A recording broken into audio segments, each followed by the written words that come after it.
capítulo 1 do capítulo 7 do Evangelho de Mateus. Jesus diz às pessoas que parem de controlar opressivamente os outros em nome de cuidado pastoral.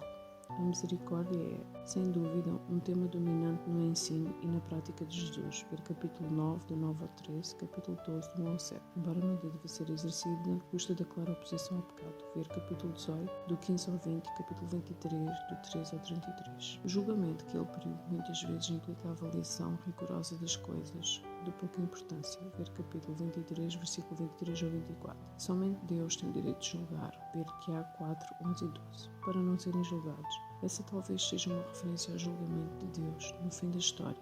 Ver capítulo 5, versículo 7. O Senhor nos mete de acordo com o tratamento que dispensamos aos outros. Ver capítulo 6, versículo 12, capítulo 18, versículo 21 ao 35. Versículo 3 a 5. Jesus exorta os seus discípulos a se ouvir em vez de condenar. A referência a um cisco, partícula de poeira, farpa de madeira em oposição a um tronco no olho. É uma figura hiperbólica que visa reforçar o contraste. Ver capítulo 5, versículo 29, capítulo 23, do 23 ao 24 e Miqueias 6, do 6 ao 8. Versículo 3, olho de seu amigo, literal, olho do seu irmão, também em capítulo 7, versículo 5. Versículo 4, seu amigo, literal, seu irmão. Versículo 6.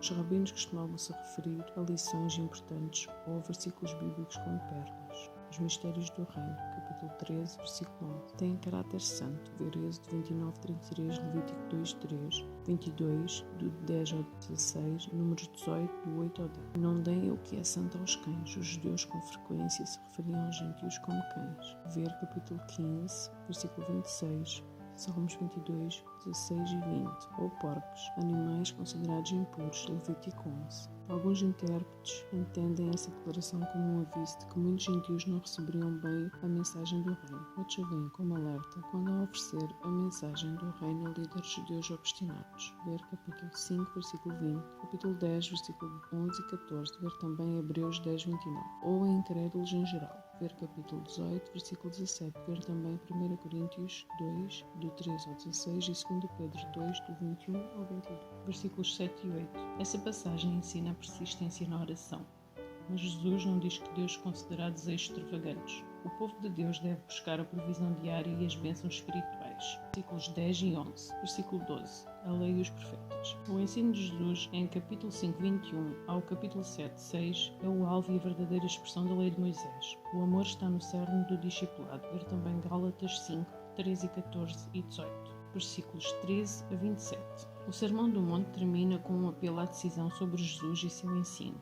Ver capítulo 4, 23 e o 9, 35. Aqueles que ouvem sua mensagem a respeito do reino devem segui-lo e obter a vida eterna ou negá-lo e sofrer a condenação de Deus. Não existe meio termo. Deuteronômio 30, do 15 ao 20, Salmos 1, Provérbios 12, 28 e Jeremias 21, 8. Versículo 13. A porta estreita refere-se à decisão de seguir Jesus, o Messias. A porta larga refere-se à decisão de não seguir Jesus e seus ensinamentos. A estrada que conduz à destruição. Destruição aqui significa ser lançado no fogo, não entrar no reino dos céus, ser banido da presença de Jesus e cair na ruína. Versículos do 19 ao 23 e o 27. Versículo 14. São poucos os que vêm à luz que é revelada em Cristo. Ver também capítulo 19, versículo 23, capítulo 20, versículo 16, capítulo 22, versículo 14. Ver também João 3, 19, 6 do 66 ao 71. Versículos 15 ao 20. Falsos profetas falam que as pessoas querem ouvir em vez de chamá-las a viver segundo a vontade de Deus. Deuteronômio 13, do 1 ao 5 e 18, 21 e 22 estabelecem normas para avaliar a credibilidade de um profeta. Suas palavras devem estar de acordo com a palavra de Deus e suas previsões devem se cumprir. Jesus amplia o primeiro requisito. O que o profeta faz deve corresponder ao que ele diz,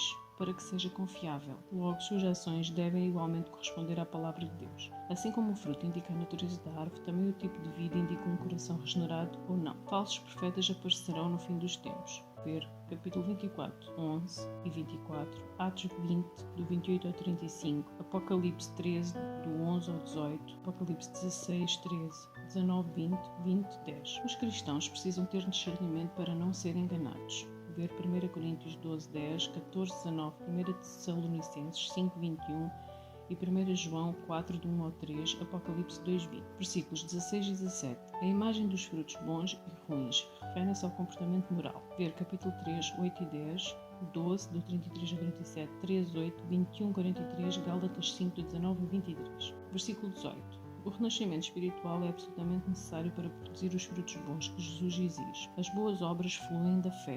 Boas obras e fé não podem ser separadas. Ver Tiago, capítulo 2, versículos 14 ao 26. Versículo 21.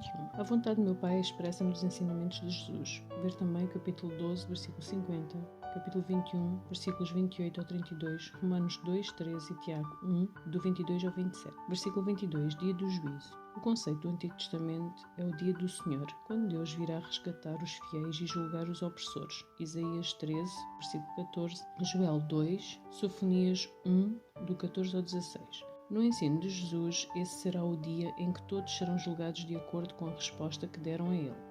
Ver também capítulo 10, versículo 15, capítulo 11, do 20 ao 24, o 12, 36, 24, 19 a 50, o 25, 13, o 31, 46, Atos 17, 31 e Romanos 2, 16. Nem dons sobrenaturais nem grandes feitos realizados em nome de Jesus necessariamente conquistarão a aceitação de Deus. A questão decisiva é a obediência. Capítulo 7, versículo 21. Versículo 23. Nunca os conheci. Essas pessoas nunca foram convertidas, embora tenham feito grandes coisas em nome de Deus. Elas desobedecem à lei ao rejeitar a vontade do Pai, conforme ensinada por Jesus. Uma vez que jamais conheceram a Cristo, nunca aprenderão a fazer o que Ele mandou. Versículos 24 ao 27. A ênfase de todo o sermão, do capítulo 5, 3 ao 7, 27, está em fazer o que Jesus ensina por meio de uma vida de retidão. Capítulo 5, versículo 20. Ouvir e não obedecer é escolher a porta larga e a estrada que conduz à destruição. Tiago 1, do 22 ao 25 e 2, 14 ao 26. A tomada de decisão se faz necessária à luz do que foi revelado. Ver Levítico 26, Deuteronômio 28, 30. Versículo 24. O sábio reconhece que Jesus é o cumprimento das promessas do Antigo Testamento. Submete-se a ele voluntariamente e, por fim, trilha o caminho que conduz à bênção. Capítulo 5, do versículo 3 ao 12. Versículos 13 e 14. A casa edificada sobre a rocha possui um alicerce muito mais forte do que aquela construída sobre o leito seco e arenoso de um rio. Versículo 26. Do versículo 26 ao 27. A tempestade é uma metáfora do julgamento omnisciente de Deus. Ver também Jeremias 23, 19 e Ezequiel 1, 4. Versículos 28 e 29. Jesus começou a ensinar apenas seus discípulos. Capítulo 5, versículo 1. Mas a multidão também tinha-o seguido até ao alto monte. Diferentemente dos mestres da lei, cuja autoridade derivava das escrituras que eles citavam ou dos ensinamentos de antigos estudiosos, Jesus ensinava com verdadeira autoridade, ou seja, autoridade direta. Ele citou as escrituras no sermão, mas em seu ensino se baseou em sua própria autoridade como Messias.